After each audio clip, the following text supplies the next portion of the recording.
Okay, we do have a text that we were following up with the Vertigo, and you know from what you speak on that. Oh, yeah. I was actually incapacitated for 2 years with vertigo. I was on disability. It really sucked, I have to tell you.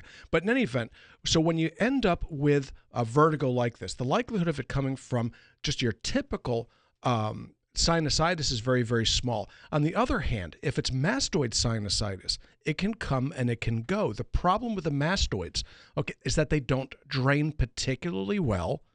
The mastoids sit right next to the inner ear, and so if they become infected or inflamed, vertigo will follow. But here's the problem.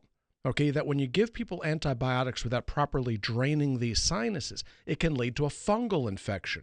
And that, unfortunately, happens to a lot of people. So what do?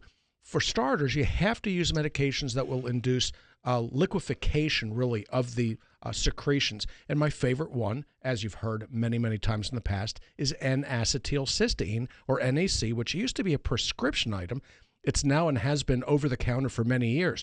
And you have to take enough of it with water to liquefy the secretions so that they will pass through. That process takes weeks.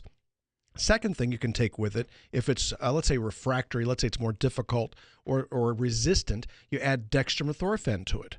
So what do? You get something called Mucinex.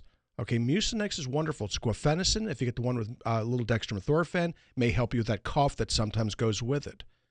That being said, if you've developed a fungal sinus infection, you need to take fairly strong antifungal medications, which by their nature will cause vertigo temporarily, because as the fungus cells are broken down, they release an endotoxin, which is something that sits inside the cells themselves, the fungal cells, and it causes vertigo. And it also might cause a rash. It might cause you to feel pretty cruddy. It's called a Hersheimer reaction, sometimes known as a Yarsh-Hersheimer reaction.